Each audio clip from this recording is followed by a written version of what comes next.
Oke, kembali lagi kita bahas review pertandingan antara Bali United dengan Bayangkara, di mana Bayangkara berhasil mendapatkan 3 poin setelah mengalahkan Bali dengan skor 1-2. Lalu PSIS Semarang yang imbang dengan Dewa United dengan skor 2 sama.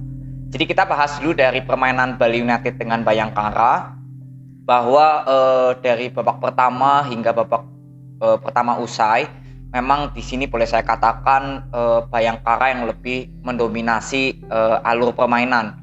Dan di sini memang peran dari Eber Besa yang terkena akumulasi kartu terlihat jelas. Pemain tengah dari Bali United nggak bisa mengalirkan bola hingga ke depan. Jadi Spaso ini masih minim support. Nah, yang menjadi perhatian saya adalah cara permainan Ramdhani Lestaluhu yang dimainkan dari awal. Saya melihat bahwa memang Ramdhani Lestaluhu kalau menurut saya sudah tidak terlalu bagus lagi seperti dulu saat masih di Persija ya, mungkin 1 tahun yang lalu lah.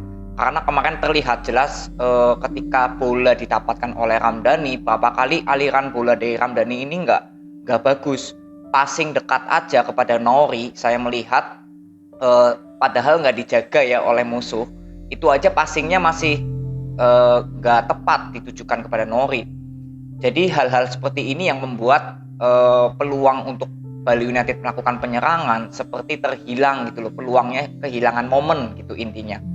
Nah, ini yang saya lihat memang pemain tengah dari Bali United di pertandingan kemarin menjadi salah satu kunci gimana cara permainan Bali United di babak pertama nggak terlalu berjalan cukup bagus. Ricky Fajrin bekerja cukup keras ya, terlihat di sebelah kiri, dan Nori juga sangat bekerja keras. Dan Fadil Sosu juga sebenarnya nggak jelek juga permainannya, tapi memang nggak terlihat aliran bolanya juga karena memang mungkin belum klop yang saya lihat ketika Fadil Sosu dengan Ramdhani Lestaluhu bermain bersama ya. Kalau Nori kan sudah biasa ya dengan Fadil Sosu. Lalu untuk Bayangkara, kalau saya katakan ini permainan yang cukup bagus. Saya benar-benar bisa menikmati cara permainan dari Bayangkara.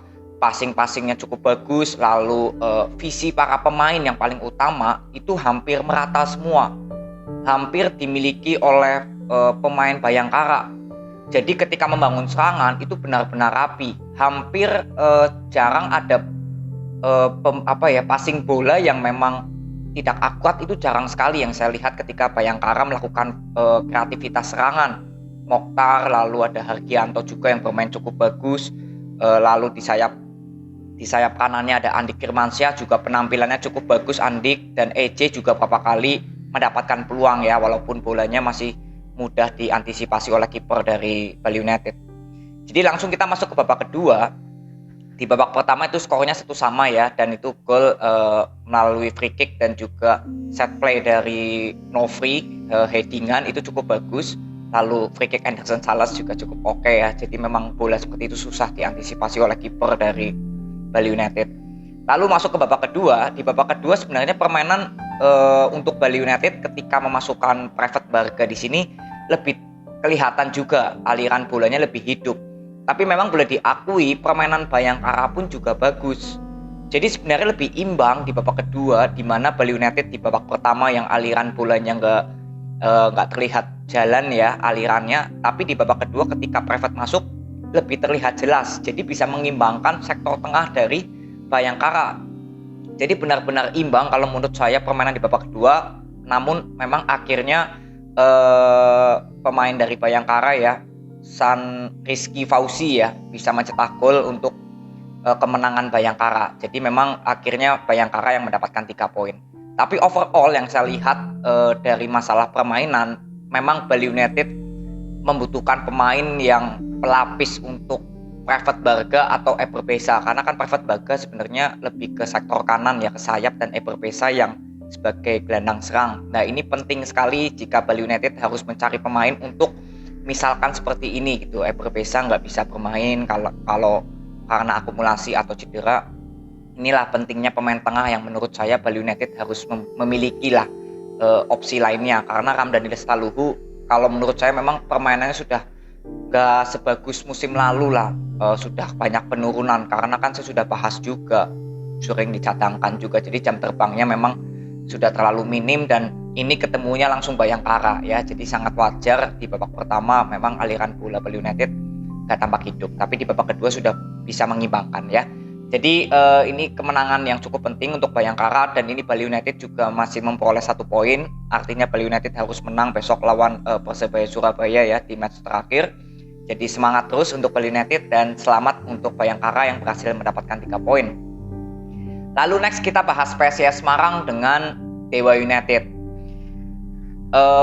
Saya untuk mengomentari pertandingan ini, saya sudah menyimpulkan bahwa kalau yang saya lihat, kualitas pemain yang dimiliki oleh PSIS Semarang di line up yang diturunkan itu sebenarnya masih lebih baik dibandingkan Dewa United di line up-nya. Ya, ini menurut statement saya. Jadi Dewa United di babak kedua ini baru masukin pemain yang boleh dibilang pemain asingnya 2 dimasukin, lalu Fahmi dimasukin. Jadi saya memang nggak terlalu paham untuk para pemain dari Dewa United kecuali Dias Angga yang saya paham, Dias Angga. Tapi yang saya lihat di sini ketika PSIS Semarang terutama kipernya ya, saya sudah bahas kemarin bahwa kiper dari PSIS Semarang ini saya sudah beberapa kali lihat di pertandingan kemarin, ini menangkap bolanya kurang bagus. Dan benar saja terciptanya gol dari Dewa United, gol kedua itu kan dari umpan corner yang kalau menurut saya kalau bolanya memang nggak bisa diantisipasi, lebih baik nggak usah dipukul gitu ya, nggak usah maju. Karena akhirnya bolanya justru terjadi scrimmage di depan, di samping gawang PSIS Semarang, lalu diberikan kepada Torres, dan Torres berhasil mencetak gol. Ya ini saya sudah bahas kiper dari PSIS Semarang, pengganti Jandia Eka ya, mungkin ini belum terlalu bagus. Jadi semoga PSIS Semarang bisa melakukan evaluasi untuk kipernya ya, karena banyak sekali terjadi blunder, sudah terlihat saat kemarin lawan Persita Tangerang. Lalu yang kedua, Eka Febri sebagai gelandang bertahan, ini saya juga belum melihat permainan yang maksimal dari Eka Febri. Jadi kalau kita lihat dari babak pertama hingga babak kedua, sebenarnya permainan Dewa United di sektor tengahnya itu lebih menguasai daripada PSIS Semarang. Ya ini dulu, saya sudah melihat dari babak pertama. Jadi Dewa United ini sebenarnya efektivitasnya lebih bagus, membangun serangannya sebenarnya lebih rapi. Tapi memang kembali lagi ke kualitas pemainnya yang beberapa kali nggak bisa, terutama di lini sayap dan pemain depannya di babak pertama memang selalu kandas terus ya, karena kalau menurut saya memang pemain dari pertahanan PSIS Semarang cukup bagus juga saat melakukan bertahan. Lalu masuklah kita babak kedua di mana skor 1-1. Karena babak kedua ini banyak sekali yang sangat terlihat.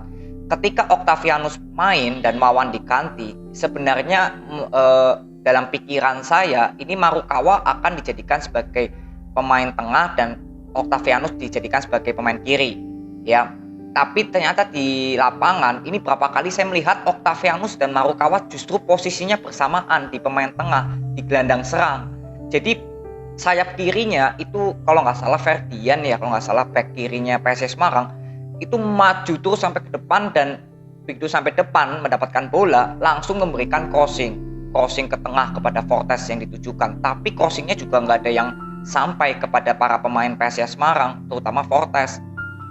Jadi di sini yang saya lihat bahwa Octavianus Fernando walaupun kemarin mencetak gol lawan Persita, tapi di pertandingan kali sangat terlihat bagaimana Octavianus ini nggak bisa menjalankan sistem. Dan juga Eka Febri sebagai pemain gelandang bertahan ini telat membantu support kepada Irvana, karena Irvana beberapa kali saat memegang bola tampak kebingungan ketika Eka Febri ini telat membantu atau mendekati lah minimal untuk memantulkan bola. Inilah yang saya bilang bahwa PSIS Semarang butuh sekali pengganti Vicky Pasamba, karena Vicky Pasamba ini sangat aktif saat melakukan pantulan bola, mendekati teman gitu ya, lalu memberikan passing-passing yang akurat juga yang bagus. Tapi di sini memang Eka Febri nggak terlihat maksimal kalau menurut saya. Jadi area tengah dari PSIS Semarang menjadi titik lemah yang dimanfaatkan untuk Dewa United melakukan serangan. Karena ketika Dewa United melakukan serangan dari sayap, pemain back kiri dan back kanan dari PSIS Semarang itu cukup bagus kalau menurut saya. Jadi berapa kali nggak bisa menembus area pertahanan PSIS Semarang dari sektor sayap, tapi di pemain tengahnya yang saya lihat Eka Febri dan Irvana belum terlalu klop di pertandingan kali ini. Jadi overall yang saya ingin bahas di pertandingan kali ini bahwa kalau untuk masalah kedalaman skuad, itu memang PSIS Semarang lebih bagus dibandingkan Dewa United. Walaupun di sini belum ada Dewangga, belum ada Jonathan, belum ada Ali Sesai, tapi di sini bukan sebagai alasan pemain tersebut nggak main, karena sistem dari PSIS Semarang saat membangun serangan ini juga tampak nggak jelas, tampak nggak terorganisir, passing-passing long ball, dikit-dikit passing-passing long ball, dan passing long ballnya semua percobaannya nggak ada yang memberikan peluang, kecuali lewat corner, gol yang terakhir ya, itu kan set play bola mati. Tapi kalau set play bola hidup, cara permainan PSIS Semarang ya sangat nggak terlihat terorganisir. Marukawa juga beberapa kali membawa bola ya susah juga. Fortes juga sudah dijaga ketat dan supportnya juga Fortes sama sekali nggak ada bola yang memang bola yang dia inginkan gitu loh, bola-bola tinggi yang pas atau bola-bola intercept yang bagus. Jadi yang saya lihat sistem penyerangan dari PSIS Semarang yang sedikit membosankan untuk saya saat dikit-dikit bermain crossing. Itu menurut saya, padahal pemain dari PSIS Semarang masih ada Marukawa yang sebagai gelandang serang, lalu Nur Yulianto di kanan, Octavianus ya, kadang Octavianus ke kiri, kadang ke tengah. Jadi wajar jika Octavianus sering dijadikan pemain cadangan di Persebaya karena cara permainannya nggak terlihat cukup bagus ya, ini menurut saya. Jadi untuk Dewa United ini walaupun terus diberi tekanan ya oleh PSIS Semarang, tapi justru akhirnya bisa mencuri gol dulu. Nah ini yang saya katakan bahwa efektivitas atau kesempatan yang diberikan oleh Dewa United, yang dimiliki oleh Dewa United, walaupun nggak banyak, tapi memang bisa membuahkan hasil ya. Inilah kadang salah satu permainan sepak bola yang cukup menarik di sini ya. Jadi tim yang sering ditekan justru bisa mencetak gol karena melalui efektivitas yang bisa dimanfaatkan. Ya, jadi hasil imbang untuk PSIS Semarang ini menurut saya PSIS Semarang boleh dikatakan 70% pasti lolos ya, karena sudah memiliki 4 poin dan Dewa United tentunya ini poinnya hanya 1. Jadi nanti di match terakhir saya lupa PSIS Semarang ketemu apa ya. Kalau nggak salah PSIS Semarang grupnya ada 5 ya, 5 tim ya. Jadi nanti kita lihat PSIS Semarang akan bertemu siapa, Persis Solo kalau nggak salah atau siapa. Ya nanti saya akan buat reviewnya. Jadi itu aja video yang saya bisa berikan kepada kalian semua. Terima kasih yang sudah nonton sampai akhir. Respect buat kalian. Nanti kita ketemu di review, preview, dan video berikutnya. See you.